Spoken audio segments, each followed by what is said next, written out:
To a friend, rendered from a Bengali poem composed by Swami Vivekananda. Where darkness is interpreted as light, where misery passes for happiness, where disease is pretended to be health, where the newborns cry but shows this is alive.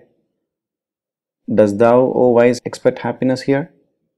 Where war and competition ceaseless run, even the father turns against the son, where self, this always the only note. Dost thou, O wise, seek for peace supreme here?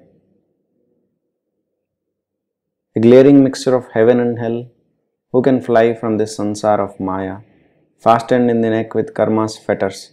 Say, where can the slave escape for safety? The paths of yoga and of sense enjoyment, the life of the householder and sannyas, devotion, worship and earning riches, vows, tyaga and austerities severe. I have seen through them all. What have I known? I have known there's not a jot of happiness. Life is only a cup of Tantalus. The nobler is your heart, know for certain the more must be your share of misery. Thou large-hearted lover unselfish, no, there is no room in this sordid world of thee. Can a marble figure ever brook the blow that an iron mass can afford to bear? Could thou be as one inert and abject, honey-mouthed, but with poison in thy heart, destitute of truth and worshipping self? Then thou wouldst have a place in this sansar. Pledging even life for gaining knowledge, I have devoted half my days on earth. For the sake of love, even as one insane, I have often clutched at shadows lifeless. For religion, many creeds have I sought, lived in mountain caves on cremation grounds, by the Ganga and other sacred streams, and how many days I have passed on alms. Friendless, clad in rags, with no possession, feeding from door to door on what chance would bring, the frame broken under tapasya's weight. What riches, ask thou, have I earned in life? Listen, friend, I'll speak my heart to thee. I have found in my life this truth supreme. Buffeted by waves in this whirl of life, there is one ferry that takes across the sea. Formulas of worship, control of breath, science, philosophy, systems varied, relinquishment, possession, and the life. All these are but delusions of the mind. Love, love, that's the one thing, the sole treasure. In Jiva and Brahman, in man and God, in ghosts and wraiths and spirits and so forth, in devas, beasts, birds, insects and in worms. This prema dwells in the heart of them all.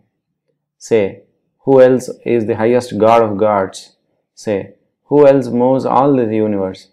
The mother dies for her young, robber robs, both are but the impulse of the same love. Beyond the ken of human speech and mind, it dwells in wheel and woo, that which comes as the all-powerful, all-destroyer Kali and as the kindliest mother. Disease, bereavement, pinch of poverty, dharma and its opposite adharma are but its worship in manifold modes. Say, what does by himself a jiva do? Deluded is he who happiness seeks, lunatic he who misery wishes, insane he too who fondly longs for death. Immortality, vain aspiration. For far, however far you may travel, mounted on the brilliant mental car, it is the same ocean of the sansar, happiness and misery whirling on. Listen, O Vihangam, bereft of wings, it is not the way to make good your escape. Time and again you get blows and collapse, why then attempt what is impossible? Let go your vain reliance on knowledge, let go your prayers, offerings and strength, for love selfless is the only resource. Lo, the insects teach, embracing the flame. The base insects blind, by beauty charmed, thy soul is drunken with the wine of love. O thou lover true, cast into the fire all thy dross of self, thy mean selfishness.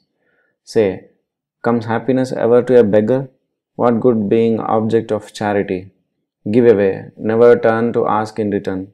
Should there be the wealth treasured in thy heart? Aye, born higher to the infinite thou art. Within the heart is the ocean of love. Give, give away. Whoever asks return, his ocean dwindles down to a mere drop. From the highest Brahman to the yonder worm, and to the very minutest atom, Everywhere is the same God they all love. Friend, offer mind, soul, body at their feet. These are his manifold forms before thee. Rejecting them, where seekest thou for God? Who loves all beings without distinction, he indeed is worshipping best his God.